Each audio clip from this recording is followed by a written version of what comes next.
15 minutes later, Quinn was at the Whiskey River for a badly needed drink. She didn't imbibe much. First, she was a lightweight, and second, normally she preferred to eat her calories. But her shitty week called for alcohol. Her gaze fell to the flyer on the bar touting the bartender's special, so she ordered one of those. "After the day you've had, good choice," the good-looking bartender said with a wink.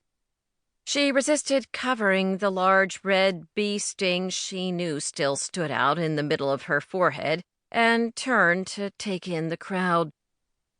The music was surprisingly good, and she sat there absorbing the easy laughter and sounds of conversation around her. By the time the door opened, and in walked no other than Mick Hennessy, maintenance guy, mind reader, and incredible Levi's filler, she was relaxed. Or so she thought, because from across the large room, Mick's gaze met hers, and she stilled from the inside out, if that made any sense at all. It was the oddest thing. The bartender greeted Mick with some complicated handshake followed by a back-slapping guy hug. "Beginning to look like you're sticking," the bartender said. "No," Mick said. "Hell no." The bartender grinned. "Ah, come on, man. You know you've missed us. Again. Hell no.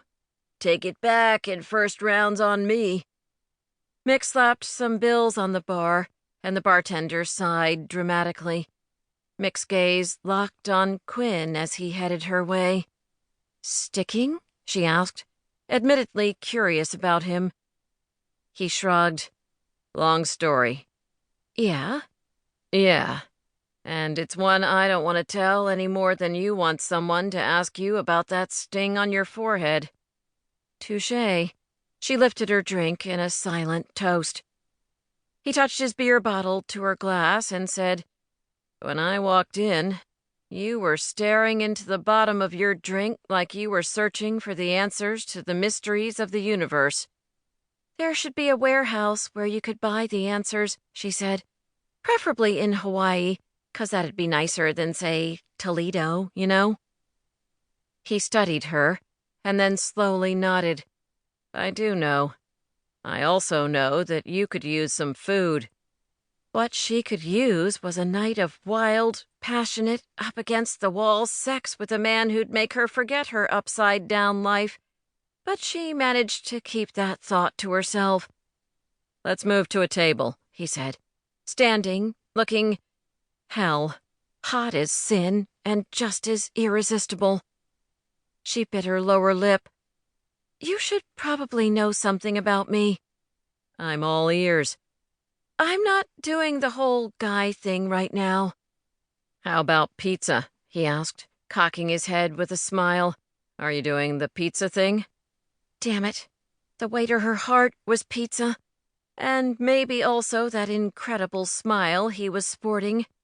"Sure," she said. Stupid alcohol.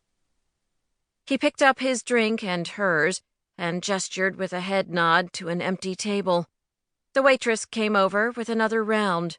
"Bartender's special," she said. "On the house. Tonight's a red-headed slut. Boomer, he's the bartender. He said he could make you a wall banger if he'd rather. Or a sex on the beach." She shrugged when Quinn just stared at her. "It's drink-a-kink night. Boomer takes his theme nights seriously. We've also got angel's tits and slippery nipples. Oh, and bend-over Shirley's, though I can't remember what's in those." Mick craned his neck and looked at Boomer behind the bar, who winked and gave him a thumbs up. "Good friend of yours?" Quinn asked dryly. "Since kindergarten, but I'm still going to have to kill him." She laughed. "I guess a little kink never hurt anyone." "Exactly," an elderly gentleman at the table on the other side of them said. "That's what I say, too. And anyway, silk panties aren't a kink. They just feel good against the skin. Everyone knows that."